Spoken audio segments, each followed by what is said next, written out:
Olá você, estamos chegando aqui na nossa retrospectiva 2021, rapaz, tem muita coisa pra gente falar, a gente vai falar de coisa boa, vai falar de coisa ruim também, porque o ano não foi só de alegrias, mas a conta final, pode ter certeza, foi de alegria para todos os torcedores de Minas Gerais. Estou aqui com dois companheiros muito especiais, Cláudio Rezende, Guilherme Pio, e a partir de agora a gente vai fazer uma retrospectiva de tudo que aconteceu com os três principais clubes de Minas Gerais. Vamos relembrar fatos, vamos relembrar tristezas, também alegrias, mas uma retrospectiva que você vai gostar muito. Então vem com a gente, porque a partir de agora vamos fazer a retrospectiva dos clubes de Minas Gerais.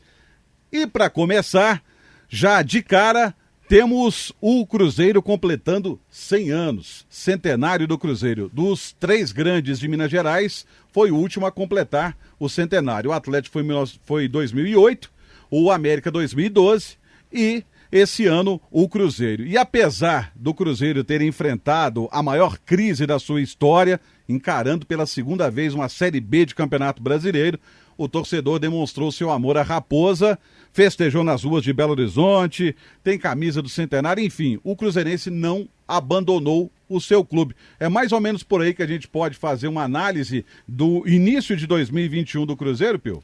Um abraço para você, Emerson Romano, um abraço para o Cláudio Rezende, para todo mundo que está acompanhando aqui mais essa transmissão no YouTube da Rádio Itatiaia. Você tem razão, Romano, foi um ano em que o Cruzeiro, o torcedor do Cruzeiro começou com desconfianças, mas o centenário, o aniversário, deu uma alavancada nesse sentimento, né, que a gente sabe que o torcedor do futebol tem. É o amor pela camisa, então houve muita demonstração aí desse carinho do torcedor nas ruas de Belo Horizonte e também, principalmente, no quarteirão ali do Barro Preto, onde fica a sede social do Cruzeiro.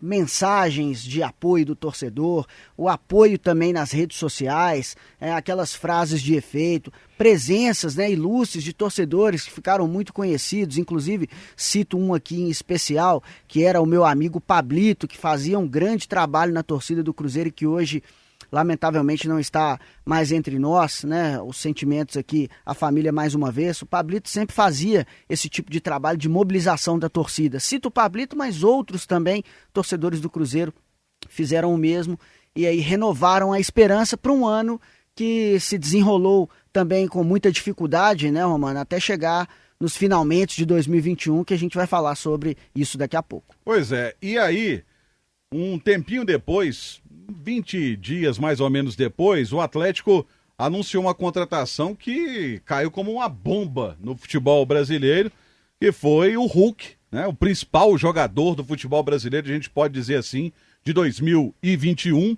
O Hulk que foi campeão, foi artilheiro. Ô Cláudio, naquela oportunidade da contratação do Hulk, eu não posso estar errado, né? Eu compararia com aquela chegada misteriosa do Ronaldinho Gaúcho lá em 2011, 2012, né? Foi uma grande contratação, né? Um abraço a você, Romano, ao Guilherme Pio e quem nos acompanha na retrospectiva.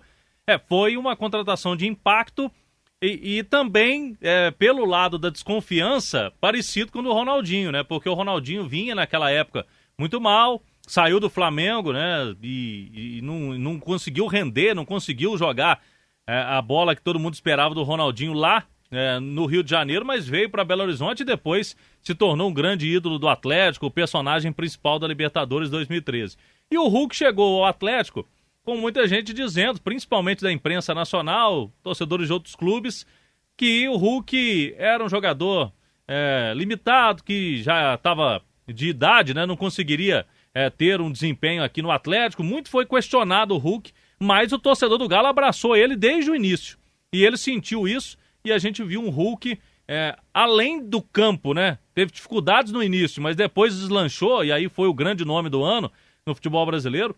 Mas o Hulk abraçou a ideia também do Atlético, se tornou um grande atleticano, colocava a camisa na família toda, né? Então ele abraçou esta causa do Atlético e não por acaso já é um ídolo, um dos principais ídolos aí da torcida do Galo na história. Ô Pio, você acha que quando vê a desconfiança, primeiro porque o Hulk nunca tinha atuado no futebol brasileiro, a gente conhecia o Hulk só de seleção, mas tinha também uma dor de cotovelo porque Anteriormente ele havia dito que torcia na oportunidade por Palmeiras, que tinha vontade de jogar no Palmeiras e de repente ele pinta no Atlético. Não foi um pouquinho de dor de cotovelo do eixo, não? O pessoal fica com esse sentimento, né? Acredito que muitos torceram contra o Hulk, na verdade. Não vai dar certo, o Hulk veio pro Atlético, então não vai dar certo.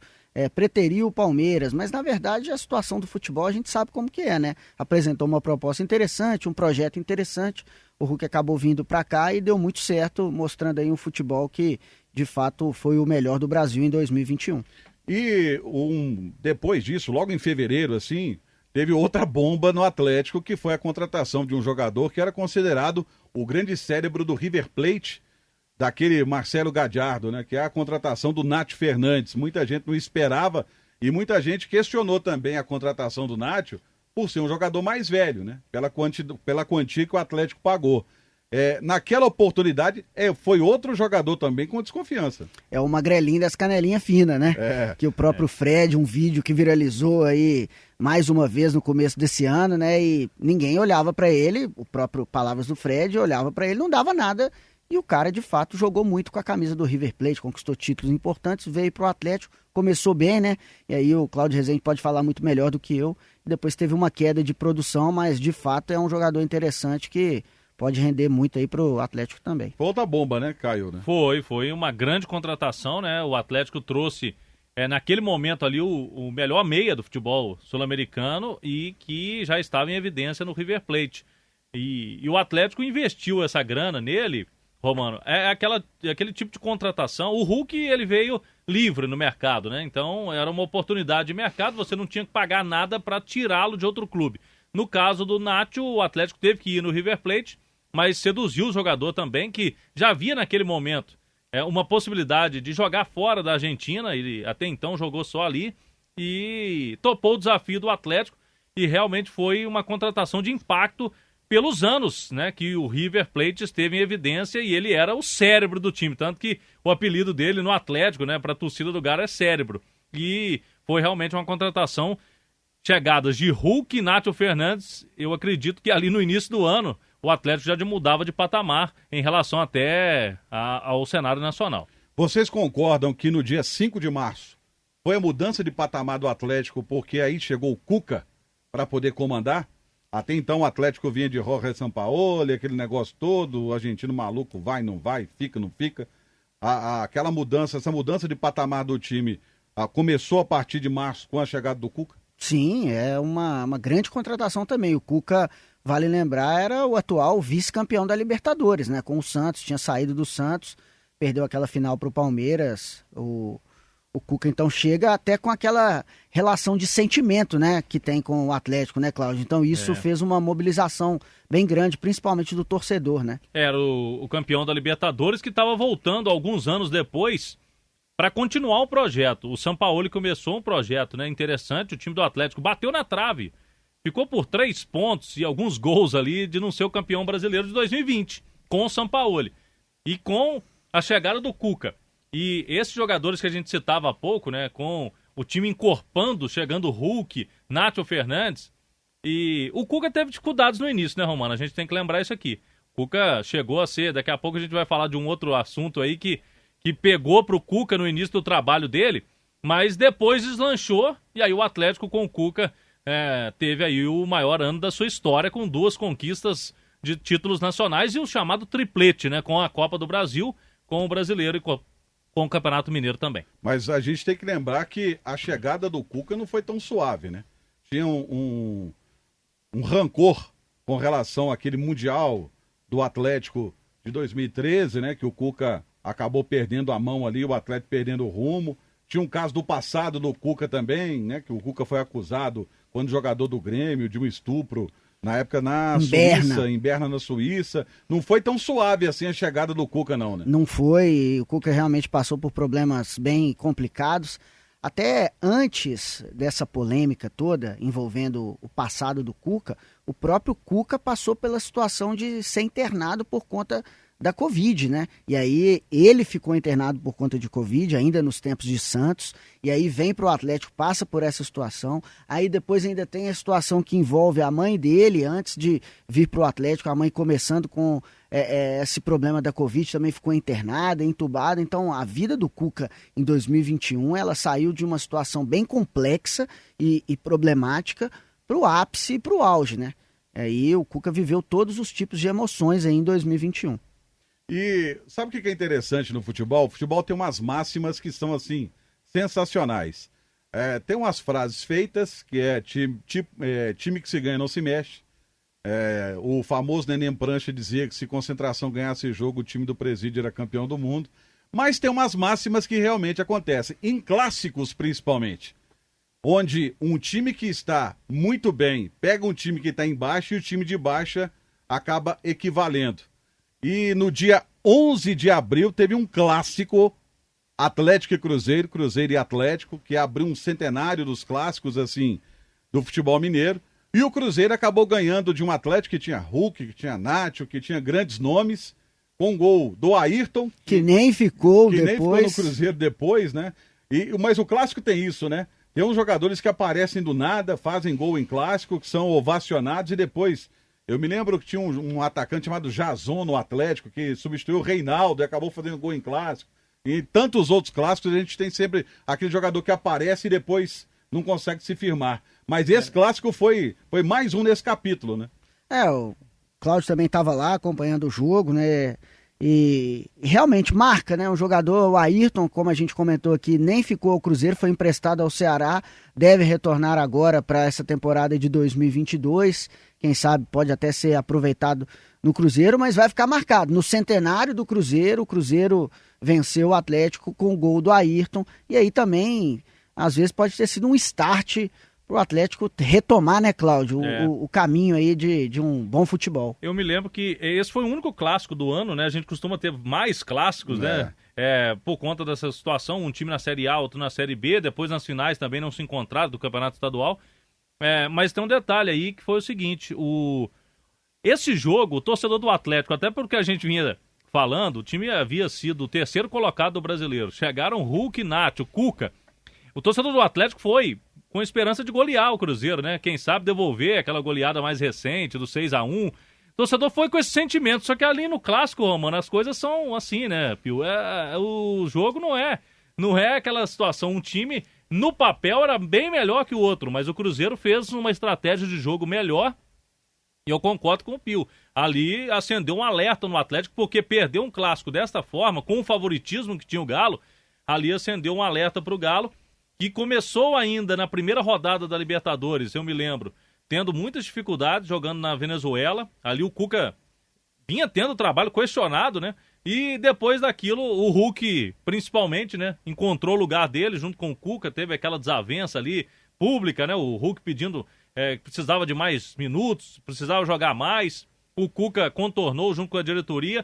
E ali, logo depois desse clássico e esse episódio do Hulk, com o Cuca, as coisas endireitaram para o Atlético, mas foi um divisor de água, sim. A gente poderia dizer, até vou voltar um pouquinho mais, que para o Atlético chegar ao ponto que chegou, bicampeão nacional, bicampeão da Copa do Brasil, semifinalista da Libertadores, aconteceram 2 episódios, um foi o goleiro do Boné e outra derrota no Clássico? São episódios que marcam, né? O goleiro do Boné, inclusive, veio assistir a um jogo do Atlético do Mineirão na campanha do Campeonato Brasileiro. É marcante, tudo serve como uma baliza, né? Realmente abriu ali, como o Cláudio falou, o alerta, acendeu o alerta e aí partiu aí o Atlético por uma sequência bem vitoriosa. Um time vencedor, ele precisa de sorte, e aí eu vou explicar por quê. No dia 22 de maio, empate em 0-0 com o América, que perdeu um pênalti com o Rodolfo, e o Atlético conquistou o bicampeonato mineiro em cima do América. Tem que ter sorte também, porque se a bola é um pouquinho mais baixa, o goleiro não pegava, o América seria campeão, né? Naquele segundo jogo, Romano, eu até acho que o América mereceu o título. Naquele segundo jogo. No contexto geral do campeonato, o Atlético teve a melhor campanha e aí, lógico, se fez valer do regulamento. Mas até ali o Atlético não era ainda o time que depois se mostrou no Campeonato Brasileiro, um time mais confiável, que tomava poucos gols. e que esse time do Atlético ainda estava com dificuldades de mostrar, por exemplo, que no papel o time fazer em campo, mostrar que o time era o melhor de todos. E o América fez uma grande final. Eu acho que a gente está olhando do lado do Atlético, mas o América ali fez um grande jogo, mostrando para todos que no futuro faria um grande campeonato brasileiro também, que combinou, né, Pio, com a vaga Libertadores. Mas esse jogo aí realmente, pro Cuca e pro Atlético foi realmente importante, porque teve sorte ali naquele jogo, segundo jogo no Mineirão. Com certeza. E outra coisa, Romano, você já tem mais estrada de chão rodada aí no rádio, né, principalmente. A minha barba tá começando a ficar branca, o seu cavanhaque já tá... Entrega a idade. Né? Já vai. Então, se eu tivesse, eu não, né, se minha avó tivesse bigode, eu teria 2 avós, né? Então, assim, se o atacante do América tivesse batido, para alguém acertar, o outro tem que errar, né? No futebol é assim. Então, acabou o América não dando sorte e o Atlético foi o campeão. Mas aquela derrota, que não foi derrota, né? Mas perder o título foi muito bom pro América no restante do campeonato, porque aconteceram correções de rotas no América, principalmente logo depois no Brasileiro, o Lisca acabou perdendo a mão, saiu, a chegada do Wagner Mancini foi suma importância para o América, a gente vai falar daqui a pouco sobre isso, mas há derrotas, há perdas de títulos que lá na frente a gente vai ver que fizeram parte de um contexto e foram importantes. Agora, uma derrota que não fez parte de um contexto e não foi importante foi do Cruzeiro nos pênaltis para o Juazeirense na Bahia, e o Cruzeiro foi eliminado na segunda fase da Copa do Brasil, e ali caía Felipe Conceição, que, por ironia do destino, foi o grande artífice desse América que hoje está na Libertadores. E ele foi substituído pelo Moza. Ali, com aquela demissão, a chegada do Moser, houve precipitação com relação ao Cruzeiro. O Cruzeiro não conseguiu fazer a leitura do que estava acontecendo, até para trazer um outro tipo de treinador. Como é que você analisa aquela eliminação? Ali o Felipe Conceição já vinha muito mal, né? O time já não estava jogando bem, a influência dos bastidores com salário atrasado, isso tudo tendo uma incidência muito forte nos jogos do Cruzeiro, Romani, e ele não conseguiu segurar o vestiário, a verdade é essa. Né, os treinadores que chegaram, o próprio Felipe Conceição substituindo o Filipão que já tinha feito um trabalho também de gestão de vestiário, principalmente no final da temporada 2020. Aí chega o Felipe Conceição com a fama de que ele fez uma campanha extraordinária com o América no ano em que o América quase subiu, que por 2019, que perdeu para o São Bento em casa, ninguém esperava, né? Você estava lá acompanhando de perto, Romano. E aí o Cruzeiro contratou o Felipe Conceição com essa fama. Ele vai conseguir fazer com que o Cruzeiro jogue e o Cruzeiro vai subir para a Série A neste ano. O que não aconteceu. Tem outro detalhe, né? O Felipe Conceição, ele não foi mandado embora do América. Como ele fez um grande trabalho em 2019 de recuperação do time, quase o classificando, ele foi contratado pelo Bragantino, que era a coqueluche do futebol brasileiro. Então ele chegou com moral no Cruzeiro. Sim, ele já veio com o trabalho, apesar de ter sido demitido do Red Bull Bragantino para a chegada do Maurício Barbieri, né? O próprio Felipe Conceição. E ele que substituiu o Barbieri no América. Justamente. E aí a questão toda foi que ele não conseguiu dar um padrão para o Cruzeiro, ele não conseguiu fazer o Cruzeiro jogar dentro daquele esquema de 4-3-3 que era o esquema preferido do Felipe Conceição. Faltavam peças, o próprio treinador não conseguiu encaixar o vestiário, e aí chegou o Moza, que nós vamos falar daqui a pouco também, e outro que não conseguiu segurar a onda porque a bagunça lá era muito grande. Você acha que isso foi o grande diferencial, assim, para que não desse certo, Cláudio? Porque você vivenciou uma experiência no Atlético de que o vestiário estava nas mãos do Cuca, ou pelo menos isso é que se passava, e do outro lado, um Cruzeiro que não tinha esse vestiário tão harmônico assim? Com certeza. A gente sabe que a gestão de grupo é uma das principais metas, né, e desafios que o treinador tem para um bom trabalho. E quando você não tem ali a confiança do grupo e que começa a ser questionado lá no meio dos jogadores, fica difícil realmente até o trabalho fluir, né? A gente viu que o Cruzeiro, mesmo tendo vencido o Clássico ali, teve muitas dificuldades, até no Campeonato Mineiro, não conseguiu chegar mais uma vez, né? O Cruzeiro teve de novo um ano complicado no Mineiro e com essa eliminação da Copa do Brasil na segunda fase, para um time desconhecido, né, do cenário nacional, ali ficou muito pesada a barra do Felipe Conceição. Agora, lógico que a gente tem que colocar essas situações na balança. O extracampo vem atrapalhando o Cruzeiro há muito tempo, né? A gestão do clube nos últimos anos, então isso reflete também em tudo. Porque o treinador, além de ter que gerir aquela parte ali de campo, de tática, de técnica e de gestão de grupo, ainda tem o fator externo que não dá tranquilidade para todos, e o Felipe Conceição foi mais uma vítima disso também. Engraçado que o mês de junho, ele marcou não só a demissão do Felipe Conceição no Cruzeiro, como também a demissão do Lisca no América. E o Lisca vinha de uma temporada muito boa em 2020, onde perdeu o título da Série B em detalhes para a Chapecoense, no saldo de gols, com o América extremamente prejudicado. Nos finalmente dos 2 jogos, né? O Anselmo Ramon fez um gol da Chapecoense e acabou tirando o título do América, se não me engano, né? Naquela edição do campeonato. E aí o Lisca veio e conseguiu dar uma revigorada. E chegou na melhor campanha da história do América na Copa do Brasil, que foi a semifinal saindo pro Palmeiras. Aí alguém, mas foi 2020. Só que a temporada 2020 terminou em fevereiro de 2021. Então é bom a gente lembrar isso também, porque a temporada terminou por conta da paralisação da Covid-19, da pandemia do coronavírus. E foi um processo, né, Romano? Foi um processo. Por isso que a gente está citando isso daqui. E o detalhe é que o Lisca vinha muito bem, trazendo o América, perdeu o título em detalhes por erros grosseiros de arbitragem, que é verdade a gente falar isso aí, perdeu o título para a Chape, fez a melhor campanha da história dele, América, numa Copa do Brasil, e com essa expectativa o América entrou no Campeonato Brasileiro. O time chegou à final do Campeonato Estadual. Encarou o Atlético na final do estadual, né? A gente citou há pouco, encarou um time poderoso, né? Que era um dos candidatos ao título do Campeonato Brasileiro desse ano. E vinha uma sequência de encarar poderosos, né? Encarou o Corinthians, eliminou o Corinthians, encarou o Inter, eliminou o Inter, encarou o Palmeiras empatando dentro do Allianz, com o América saindo na frente, com o gol do Ademir, e vendeu o cara a derrota em casa por 2-0 na semifinal. Então, isso tudo deu ao torcedor do América aquela expectativa de começar o ano no Campeonato Brasileiro assim, poxa, esse ano vai ser diferente, a gente vai começar um Campeonato Brasileiro diferente. Só que o América com o Lisca no Campeonato Brasileiro, ele fez apenas 1 ponto em 5 jogos. Foi um início muito ruim do Lisca, muito ruim, que culminou com a saída dele, ele pediu o boné, foi embora, não ficou no Coelho. E aí chega Wagner Mancini para assumir o comando do América. Muita gente viu com desconfiança a chegada do Mancini, e o Mancini desconstruiu tudo o que o Lisca tinha feito.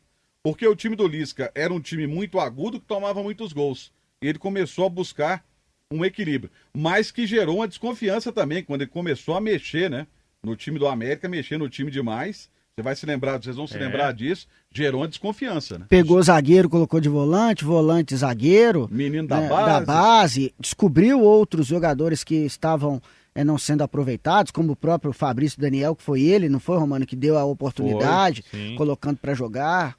E realmente ficava aquela dúvida, né, Romano? Será que essa América, né, já chegou no seu limite? E aí veio o Wagner Mancini e deu esse gás que precisava. O América, apesar da desconfiança, o Wagner Mancini tem, em alguns dos trabalhos dele, né, essa característica de conseguir arrumar um pouco a casa.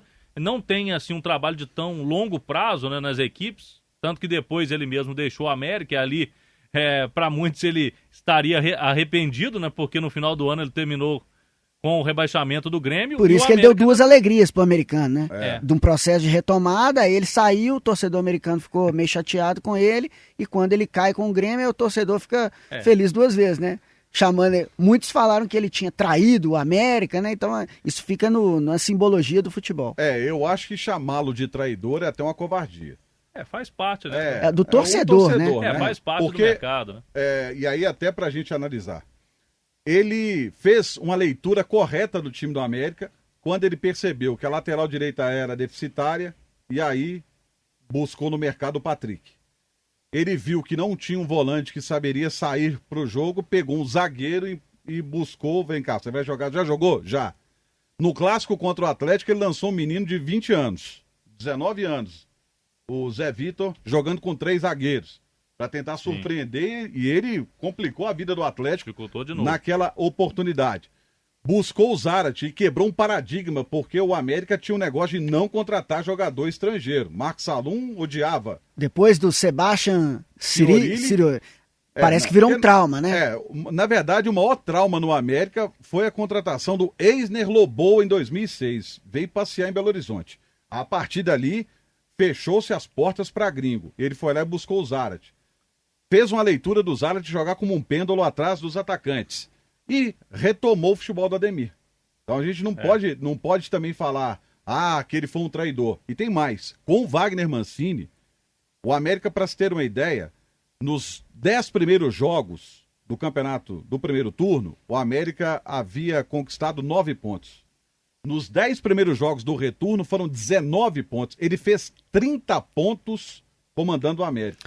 Não, você pode me ajudar na lembrança, Romano, mas o América, ele deve ter terminado aí entre segundo e terceiro no retorno, né? Terceiro. Porque durante muito tempo o Atlético foi o primeiro do retorno e o América era o segundo melhor time do retorno. E aí na reta final do Brasileirão... Perdeu o Fluminense na reta final. E aí acabou perdendo essa condição aí de segundo melhor time do retorno. Então, para mim é altamente positivo. O Wagner Mancini está na história do América porque ele tem todos os méritos de ter feito o trabalho de reconstrução e recuperação do América no Campeonato Brasileiro. E o Wagner Mancini trabalhando no América, pelos lados do Cruzeiro, mais uma queda de treinador. Sai Moser, entra o Projeto, tá certo? Entra o professor, entra o Vanderlei Luxemburgo, e aí o Vanderlei também teve que fazer um processo com o Wagner Mancini, de reconstrução. Foi a mesma história do Vanderlei, do Felipão no ano anterior. O Cruzeiro demitiu vários técnicos e depois apostou num medalhão para colocar ordem na casa. E foi isso que o Luxemburgo conseguiu fazer. Dentro daquilo que poderia ser feito, até pelo elenco que ele tinha em mãos, bem limitado, diga-se de passagem. Então o Vanderlei conseguiu colocar ordem no Cruzeiro, baixou um pouco os ânimos dos atletas. Ele que, querendo ou não, tem uma história, tem um nome ainda muito forte no futebol, não conseguiu fazer nos últimos anos um grande trabalho, mas no Cruzeiro chegou para colocar um pouco de paz no vestiário. Tá certo que houve greve dos jogadores do Cruzeiro por conta de salário nessa reta final de temporada, mas o Luxemburgo mesmo assim conseguiu mobilizar o grupo, e a gente sabe o tanto que isso é difícil, né? Mobilizar um grupo de 28 jogadores, e ainda mais passando por situação de salário atrasado. O Luxemburgo conseguiu, e por isso que a temporada do Cruzeiro foi salva também pelo trabalho, pela influência do Lucha no vestiário. O início do Luxemburgo ali, o Cruzeiro conseguiu uma sequência, né, de não perder e somou pontos importantes para evitar uma queda da Série C, na verdade foi isso. Ele até falava muito no discurso da questão de subir, né, de não ficar pensando, porque antes falava muito na questão de fugir de rebaixamento. Ele tentou mudar a mentalidade. Lógico, um treinador experiente usou ali muito mais as palavras do que realmente a realidade, né? O Cruzeiro não conseguiu, né, Pio, chegar acima de 10º. Não, então, isso, o Cruzeiro não, desde seu início, né, desde a queda em 2019, então 2020 e 2021, o Cruzeiro sequer figurou no G4. Sequer foi 10º colocado, pelo menos uma vez na competição, o que mostra de fato como tem sido difícil a vida do Cruzeiro na Série B. E depois, ali no final, ele teve mais dificuldades para pontuar, né? Mas conseguiu também, um pouco com a experiência dele, depois, essa questão de greve, a gente vê que sempre bate na tecla do extracampo, dificultando os trabalhos dos treinadores no Cruzeiro, né?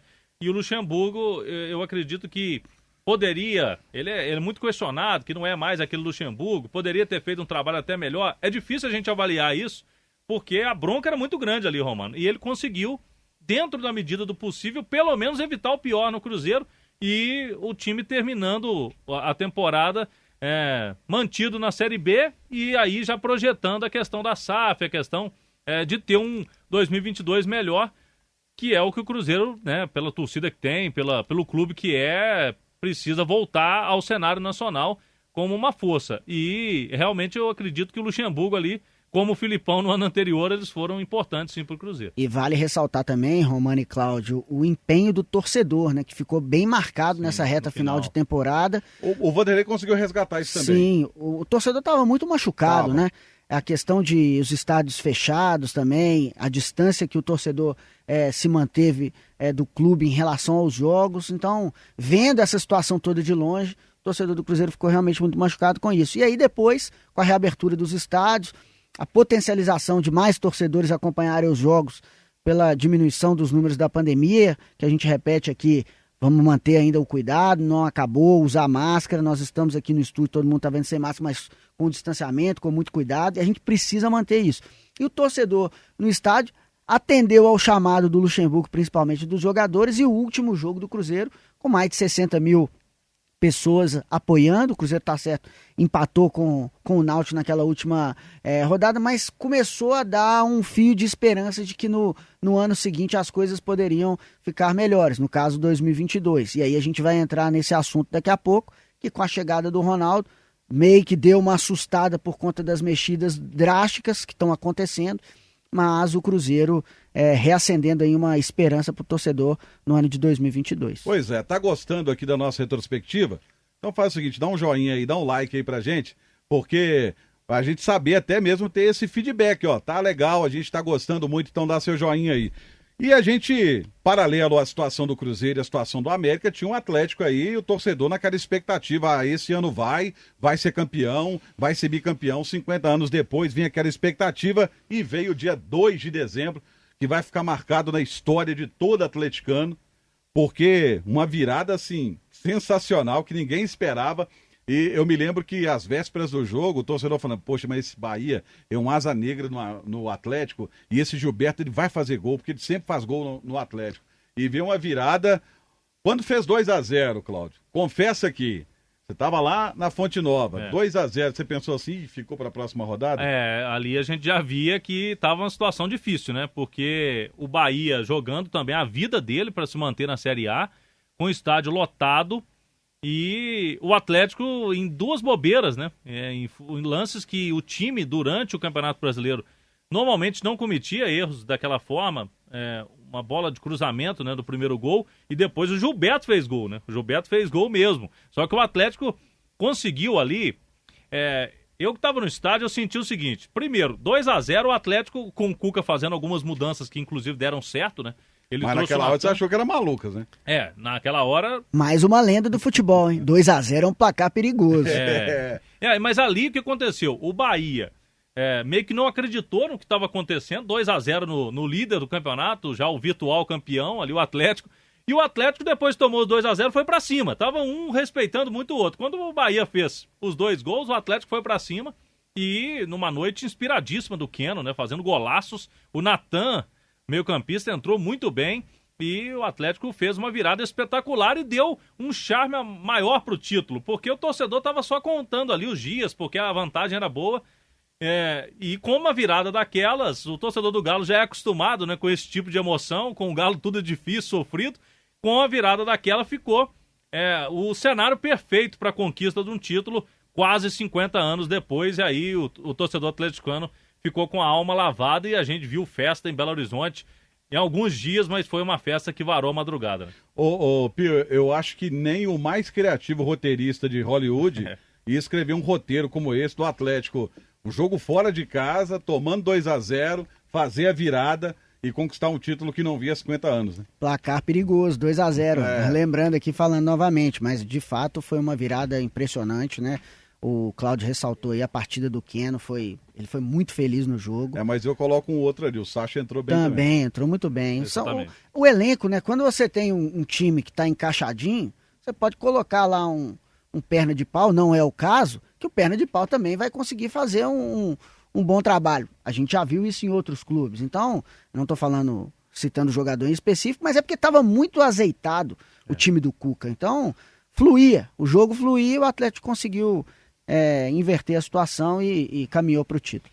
E aí, 7 dias depois, uma semaninha depois, aconteceu um negócio no Independência, que o América pegou o São Paulo e com gols do Ademir, assegurou a 8ª colocação no Campeonato Brasileiro e garantiu presença na Libertadores 2022, primeira competição oficial do profissional americano. A América disputou uma Libertadores, se eu não me engano, 2012, sub-20, mas profissional a primeira vez. E aí vem a pergunta para vocês. Primeiro, o América estar na Libertadores foi justo pelo que ele fez no Campeonato Brasileiro?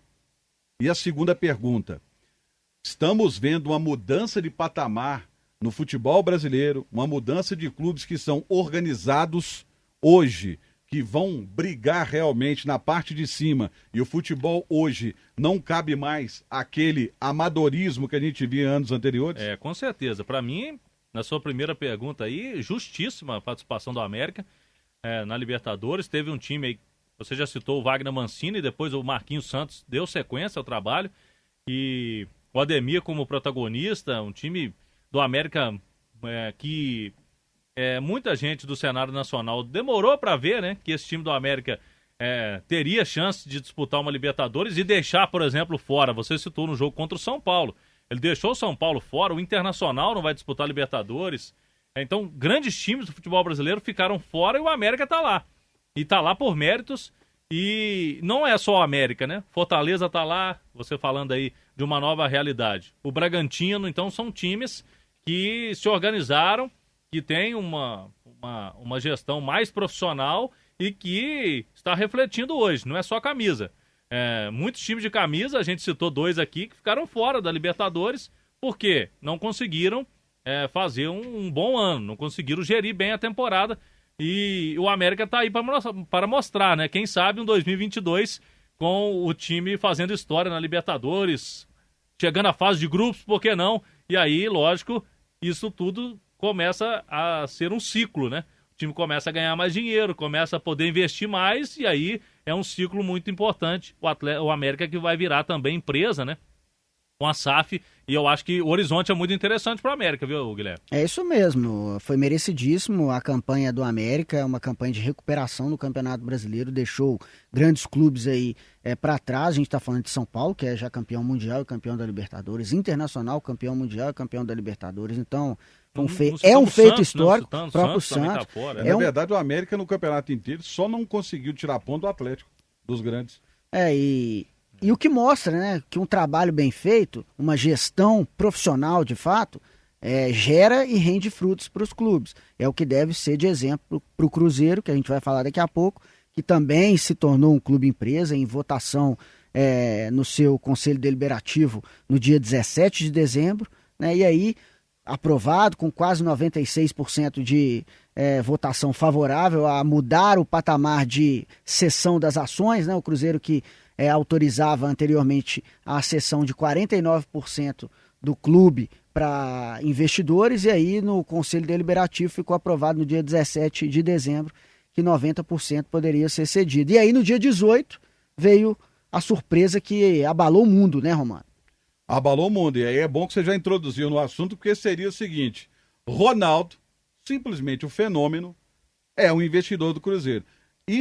Essa notícia, gente, não caiu como uma bomba só em Minas Gerais, não, caiu no mundo, né? O mundo parou, falou assim, peraí, o Ronaldo comprou o clube onde ele começou. Tudo bem, ele começou no São Cristóvão, mas ele apareceu pro futebol, foi no Cruzeiro. Não, com certeza, a vida do Ronaldo mudou de rumos no Cruzeiro. No São Cristóvão, ele foi oferecido para vários clubes, pro São Paulo, pro Flamengo, né, que são 2 que a gente sabe historicamente que receberam aí a oferta. Nós temos um menino aqui, vocês querem? Não quis. Aí quem veio ao Cruzeiro, Jairzinho, furacão da Copa de 70, ofereceu o Ronaldo para a diretoria do Cruzeiro à época. Eles aceitaram. Em 1993, o Ronaldo fez seu primeiro jogo contra o Belenenses, uma excursão em Portugal, marcou o seu primeiro gol ali, e aí de lá em diante o Ronaldo se tornou isso que a gente conhece no futebol até hoje. E o Cruzeiro foi questionado, o valor do clube, poderia ser mais, mas o Cruzeiro tem uma dívida muito alta, o Ronaldo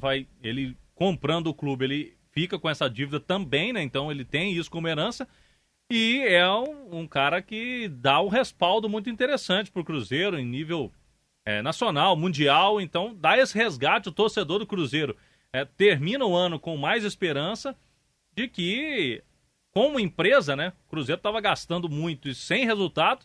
Ele já se fala aí no choque de gestão com o Ronaldo, e ele também tem um fator interessante aí, né, Romano e Guilherme? Ele não é um qualquer tipo de investidor, que fica aquela dúvida, né? O Ronaldo tem um nome a zelar e tem história no clube, então não vai ser aquele que do nada deu errado um ano, vai embora, não tem isso, né? E isso aí é algo que deixa o torcedor do Cruzeiro um pouco mais tranquilo. Fato é, a saída é essa de clube-empresa para o Cruzeiro, não tinha outro. Eu vou chamar a atenção mais uma coisa. Andando nas ruas de Belo Horizonte, pós o anúncio do Ronaldo, eu vi muita gente com a camisa do Cruzeiro. Ele resgatou a autoestima do cruzeirense. Voltando no começo da live, é aquela história. O torcedor se encheu de esperança no ano do centenário. No dia do aniversário, 2 de janeiro de 2021, o torcedor foi às ruas, vestiu a camisa, mostrou todo o seu sentimento pelo clube. E aí, no decorrer do ano, as coisas não andaram como muitos esperavam. E aí, no final do ano, chega o Ronaldo e resgata novamente esse sentimento que, quando a gente fala de esperança, aí o torcedor renovou toda essa esperança e espera que o 2022 de fato seja melhor, Romano. Pois é, e ainda em termos de títulos, o Atlético me conquista o bi da Copa do Brasil. E foi até meio xoxo, porque enfiou 4 no primeiro jogo, aí no segundo jogo, né? Já estava resolvido. O Atlético, esse ano, o time foi tão confiável e tão equilibrado, né? Que não foi como em 2013, 2014, né? Aquelas conquistas memoráveis, de viradas históricas. Teve o jogo contra o Bahia que a gente citou aqui, mas ali, se o Galo não vencesse o Bahia, poderia ter sido campeão na rodada seguinte. Então, o Campeonato Brasileiro, o Galo ganhou com folga, com relação à pontuação ao Flamengo, segundo colocado.